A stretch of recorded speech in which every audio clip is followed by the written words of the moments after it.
Sid Krommenhoek. S-I-D, Krommenhoek is Krommenhoek. Right.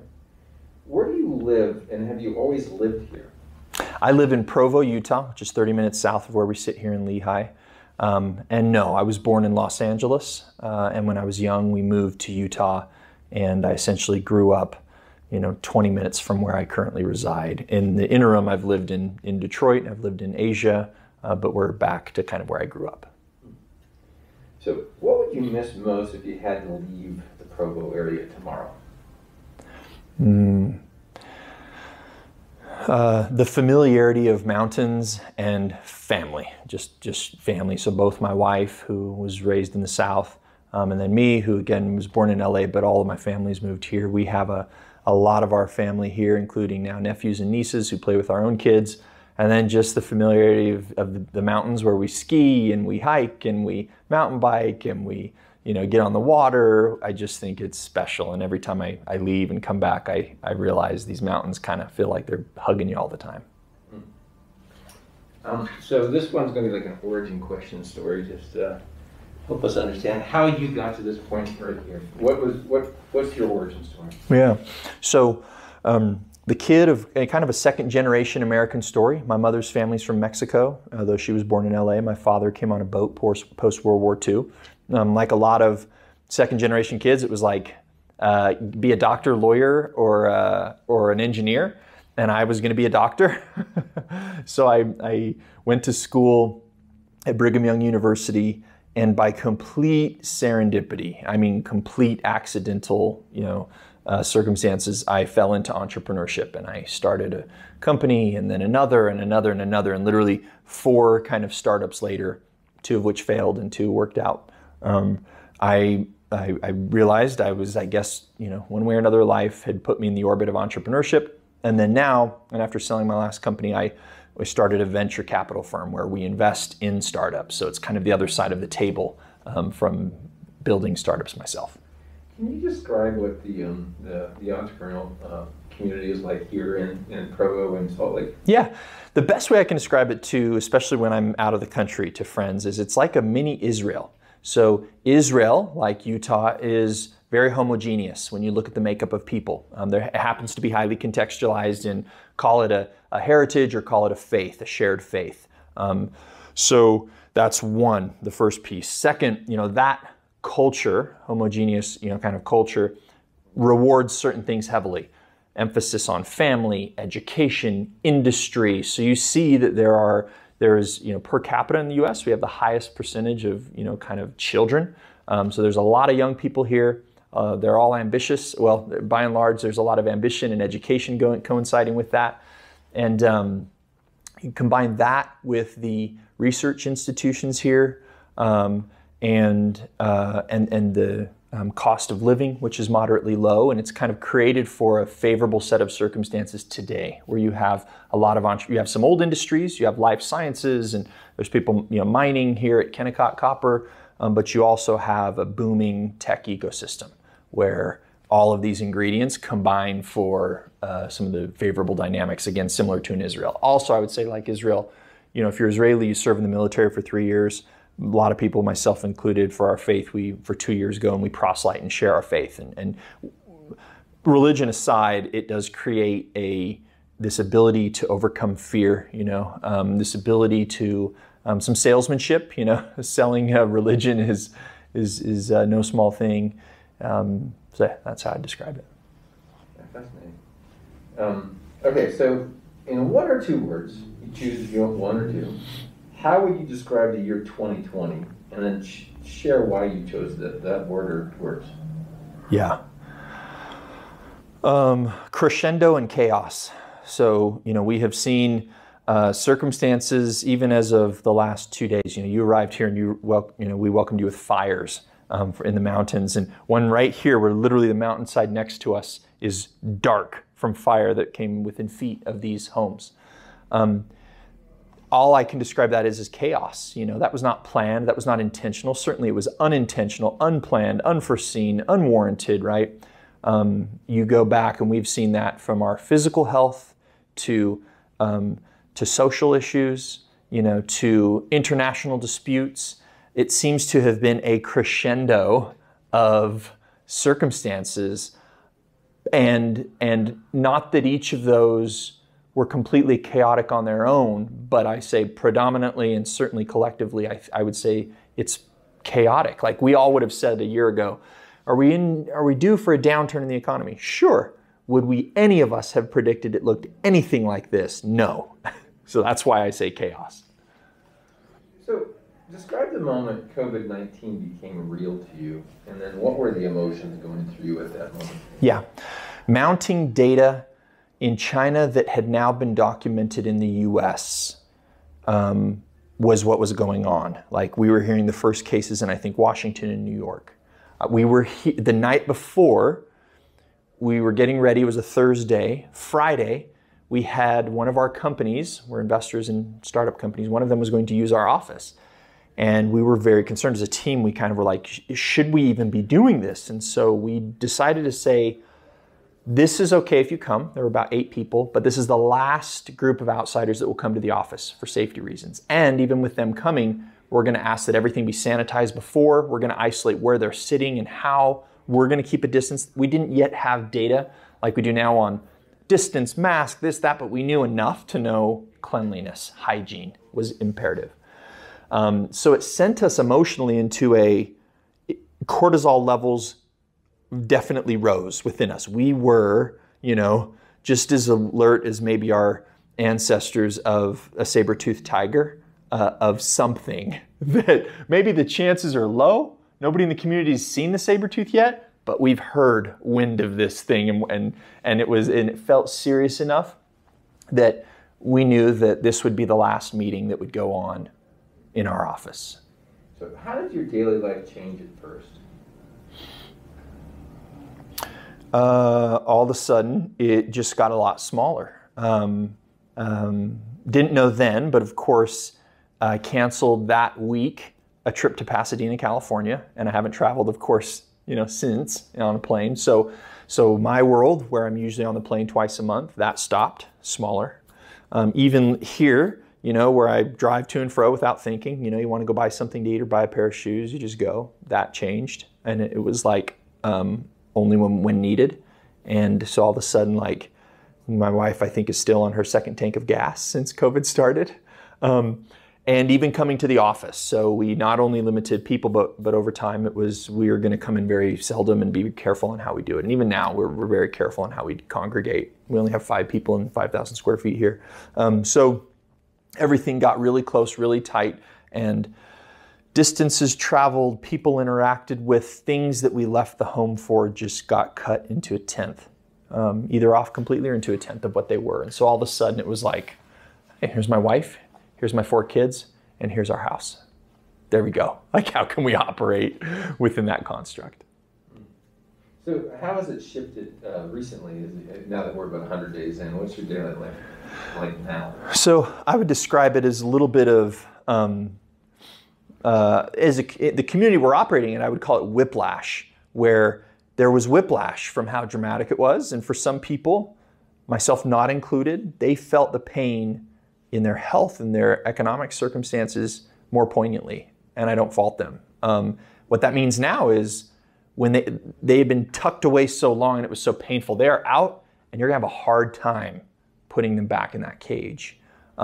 What that's meant for us is we too have found our new normal, but we have to think about it in the construct of others. You just don't live. The neighbor next door to you could be protesting to not have to wear a mask and very pro Donald Trump. And you could have the next door neighbor who absolutely detests Donald Trump and is insulted that somebody would put their health at risk. So it's, we've found our cadence and normal in this circumstance, and that has to include consideration for other people's, because we're interacting, and like it or not, with neighbors and people in stores or restaurants. So throughout this pandemic, Have you seen new habits and routines that you've adopted that, as we get into kind of a new normal and a new rhythm, that you would love to see stick around in your life? Yeah. Questioning any travel and time away. I think it's clear that I miss travel. I can't wait to travel again. I think some of my travel is essential, but I think I probably fell into my own hamster wheel in that part of life and now I think my wife can credibly say, do you need to take that trip? Is that essential? I thought you were just transacting with people by Zoom call. Can't you? So I think we can question that. I think we've lived largely in a world I would characterize, and maybe this is myopic to mine, where extroverts thrive and are rewarded. We like to see, we talk about type A like it's a good thing. He's a type A.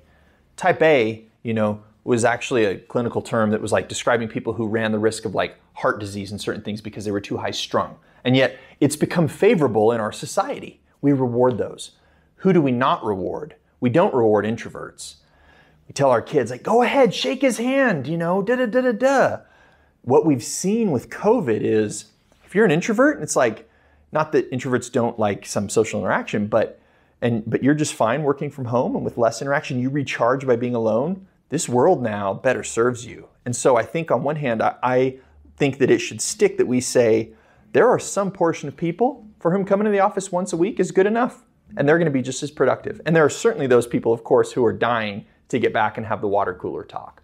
But I hope that we continue to, just as we have from other reasons, say there's a lot of ways to get work done. There's even a lot of ways to lead. And there's a lot of personalities that we've kind of known, but I don't think we fully grokked. And now we're better saying, nah, those people are doing just fine in this, faring better than some of those type A's who we used to think were kings of the world. So what's been the biggest challenge for you throughout this pandemic? I think it's navigating the spectrum of response.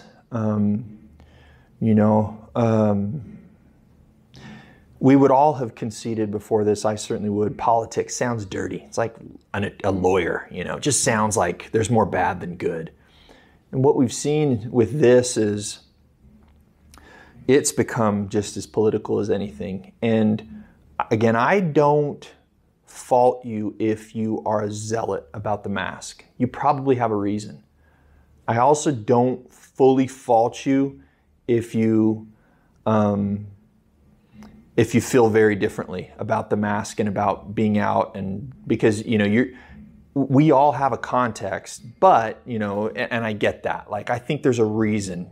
There's, for some, it is economic reasons staring you in the face, and for others it is health reasons staring you in the face, and that's just kind of your product of your environment and how you grew and where you just are in life today. Like, I think there was a reason our family cared about health first. We have a special needs daughter. We didn't have the economic concern that other people shared in the same way. So yeah, we had you could call it the luxury, the circumstance of caring about that. What's become hard is it's filled with vitriol on both sides.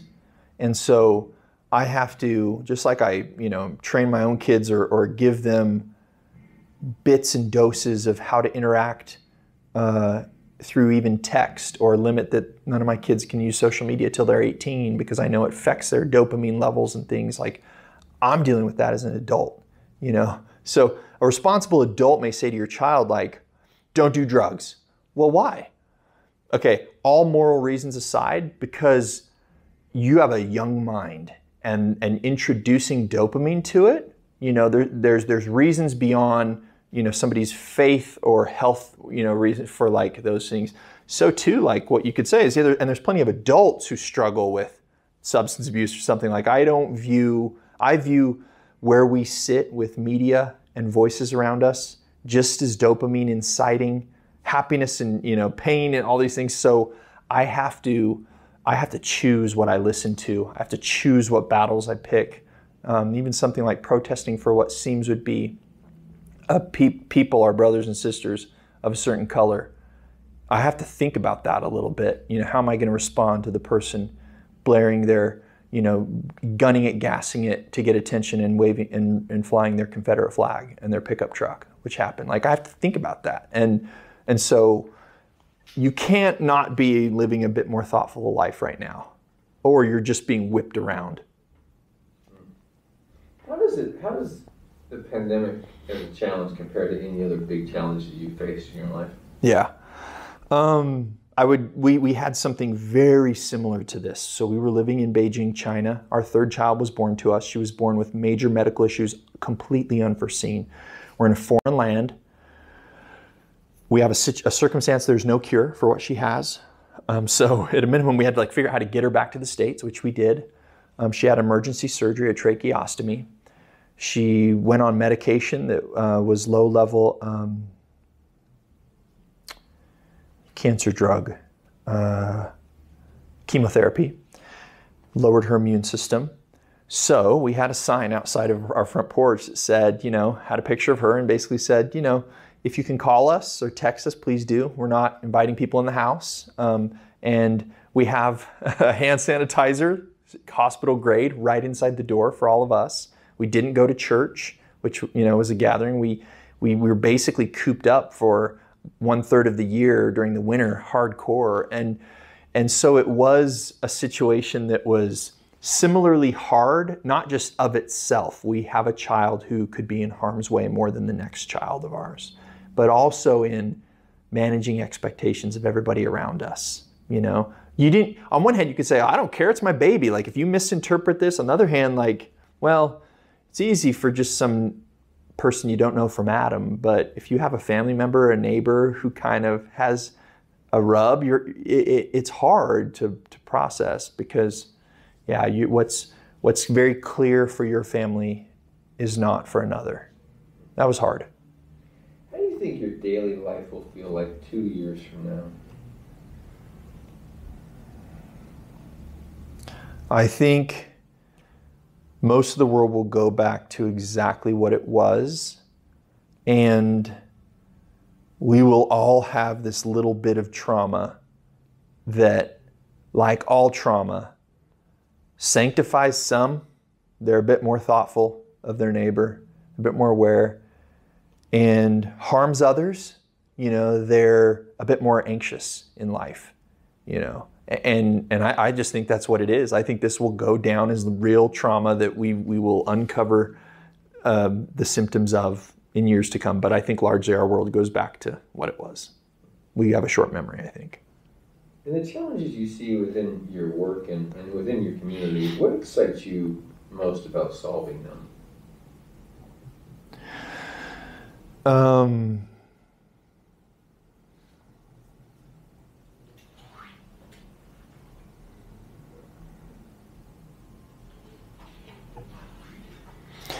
What excites me most is sometimes you just, we're taught to do the right thing because it's right, and you may not see all the consequences of it, but it's morally ethically right. I think in our world today, the flow of information, the ability to relay solutions beyond where they originated to the world, and the ability to kind of just rapidly iterate. I think it means if you get some stuff right, you can see it in your lifetime, in your kids' lives. I don't know if our friends, my wife grew up in Alabama. I don't know if the people fighting some of those battles many of them didn't get to see, maybe some of the justice they'd hoped for. I really think that for all that we're still plagued with, we can make change, and it can travel through populations quicker than ever before. And so that just makes me say, don't do it because it's right alone, though that might be reason enough.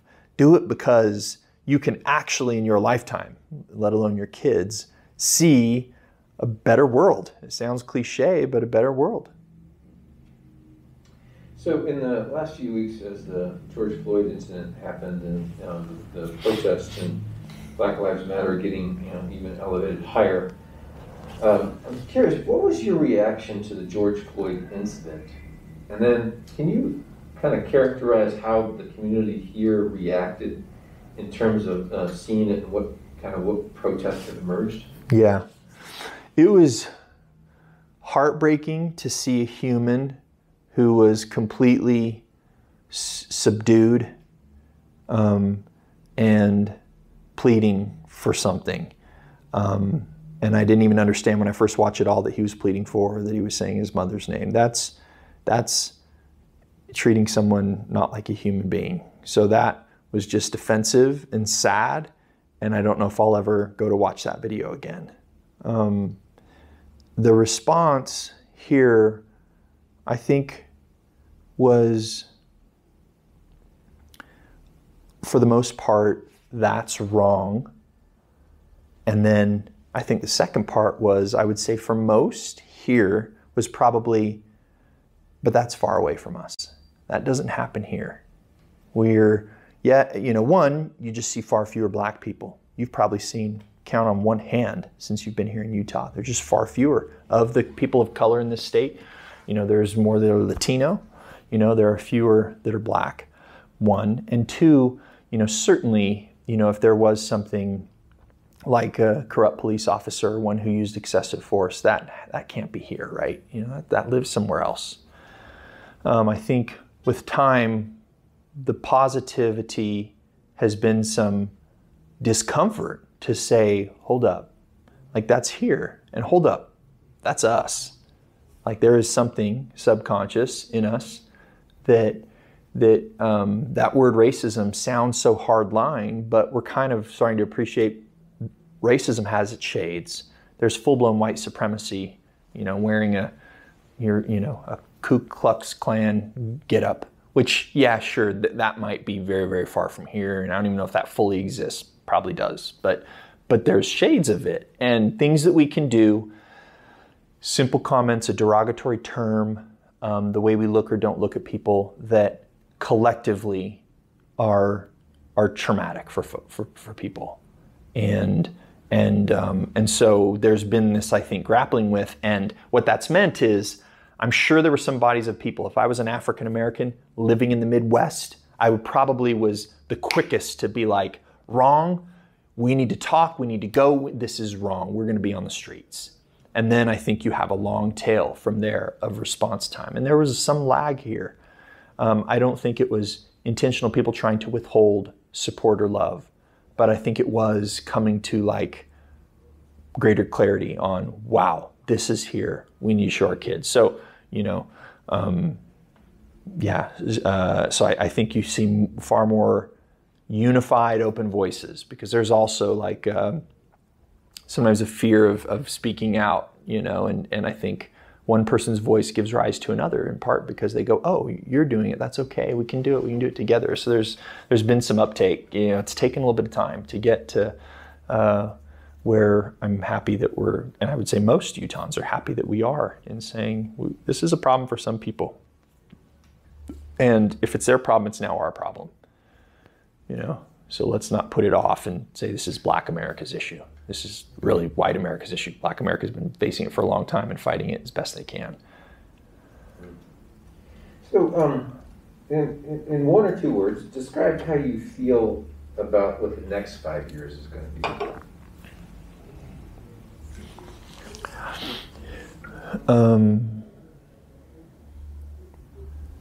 I think we will see some tipping point where the pendulum does need to swing in a direction different from where it's at. I don't want to downplay those for whom the current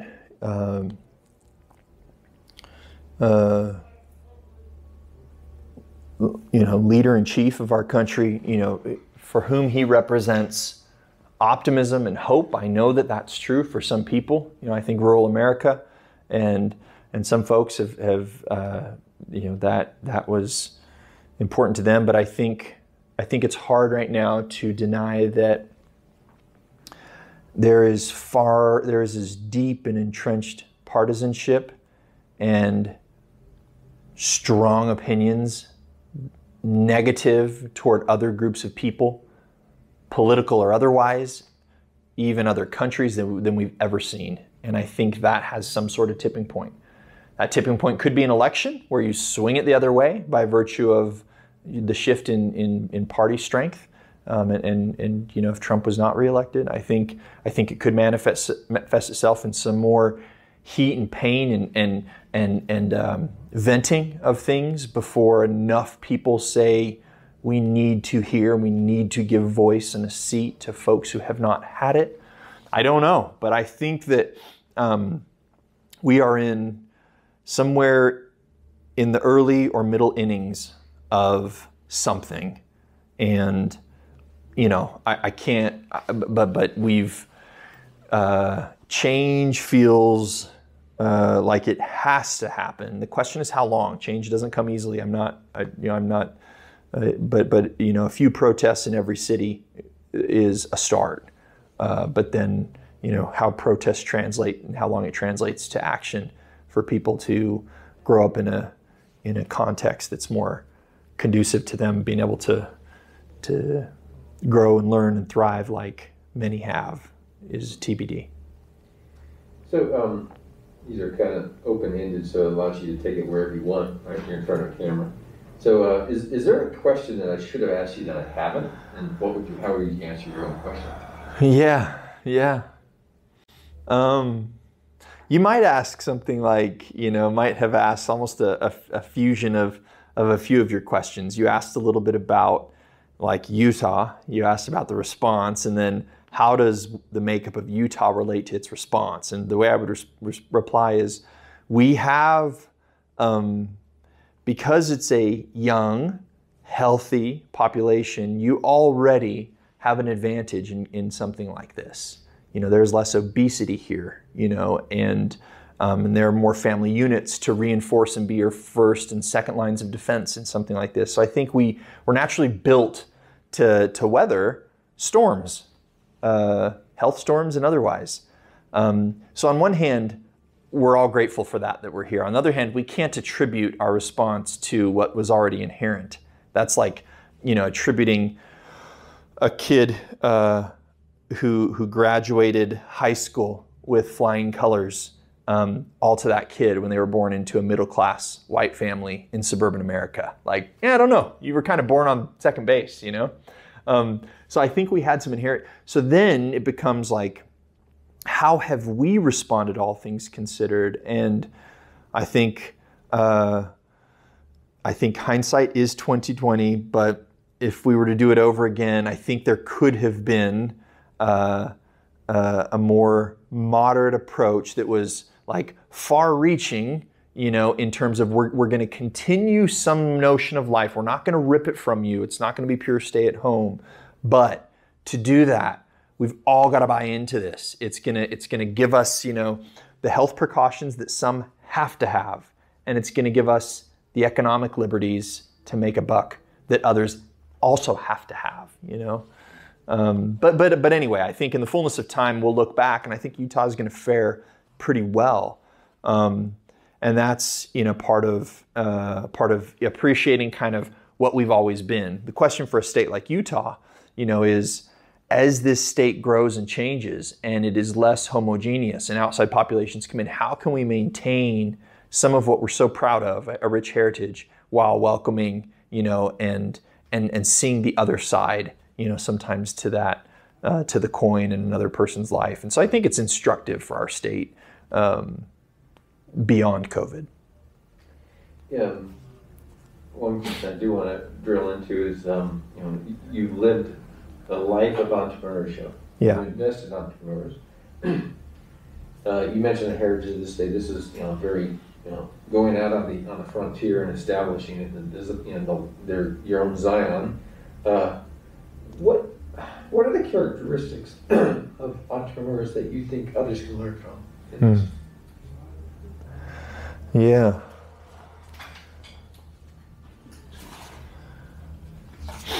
I think characteristics of entrepreneurs here that others can learn from are there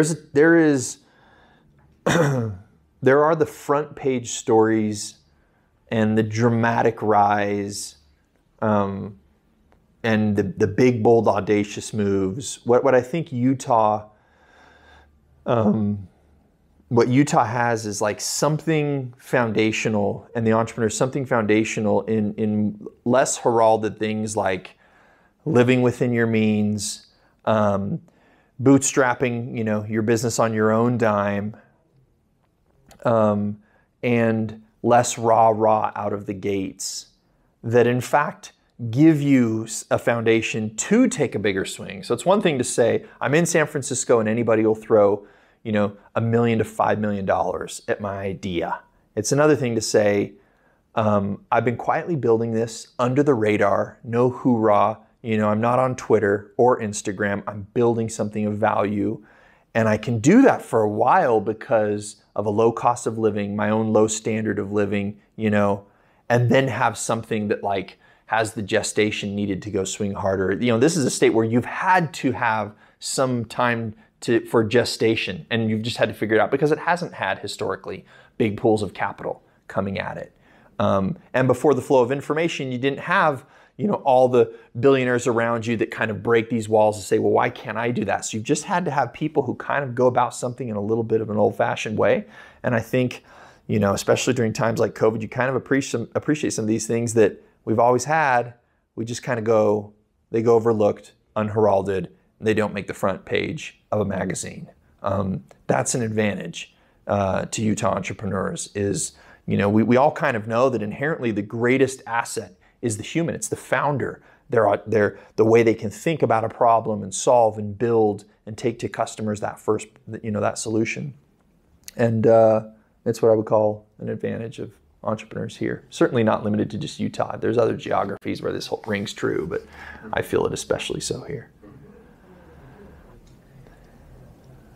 Is there anything you wish people who have never been here would be able to know about where you live that often goes overlooked? Yeah.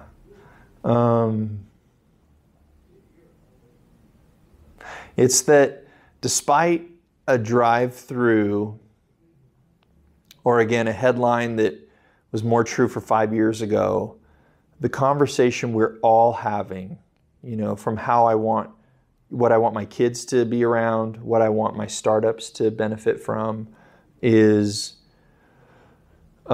this is as open for business in the sense of this is as open to outsiders to come and build with us as ever. And we kind of know inherently we need that because a lot of us have lived out of the country, out of the state, at a minimum for the few years that people served their faith proselyting. But especially beyond that as mobility has just increased. Like, we sort of we're deeply proud of what we have, from just the raw beauty that we just inherited to a fairly strong legacy, that of good governance, in the state, and values that I think just give great underpinnings to what we have. We benefit from all that, but as much as ever, we want more. If there was ever a time where you realized diversity of perspective, opinion, context benefits a business, a life, it's now. And so, I think, most of us here are saying we want to make this place more friendly for everybody. And I think what I'm hearing more and more is, gosh, there's not much truth to this not being a place that's really enjoyable, great quality of life, to raise families, to not compromise your ambition, because of just the boom, in business here.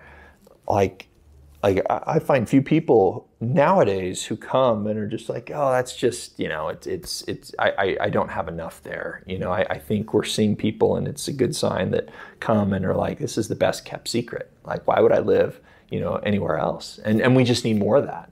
There are a lot of us who would think that, people came here originally because they were persecuted, and it was where they could kind of get away and set up shop. And so I think they were largely more clandestine initially for safety, and with time, just because, we want to keep it ours. I think now it is anything but that in what we want this to be. Speaking to, the young people and the entrepreneurs I see building businesses, to, kind of my generation of 40-ish-year-olds who just want to see the state continue to turn and grow and have people who stick around forever, but new blood that comes here and builds with us. So, final question I have for you is, this is going to go on the internet. We don't know when someone's going to watch it. We don't know where they're going to watch it, but someone's watching it right now. Yeah. As they hear your answer, what's the message that you want to convey to them? About COVID, about Utah, just the message. What message would you like to put into this time capsule? Yeah.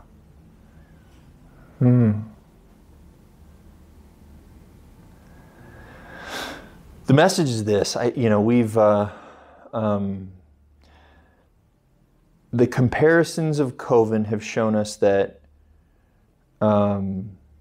what Sweden tried, or South Korea tried, or Taiwan tried, and China tried, they were different from countries in Europe to Asia. So too, like in the U.S., there have been different approaches to this, maybe largely characterized by the leadership, and what political, kind of party and how that ran, just governors. And on one hand, we're proud of where we're from, On the other hand, I have never quite understood when somebody wants to compare, we're doing better than these other states, because in my mind, it's like we're countrymen, more broadly, like we're world citizens. Utah has something, that it is deeply proud of, that it would offer up, to the world. And similarly, like Utah realizes not only our strengths, but some of our weaknesses if we come to, say, Black Lives Matters in particular. And if there was ever a time where this sharing of relative strengths and strategies, amongst states and people is important, it's now. And I think you have a group here that, that is, passionate and sure of a few things and curious and open to many, many more things.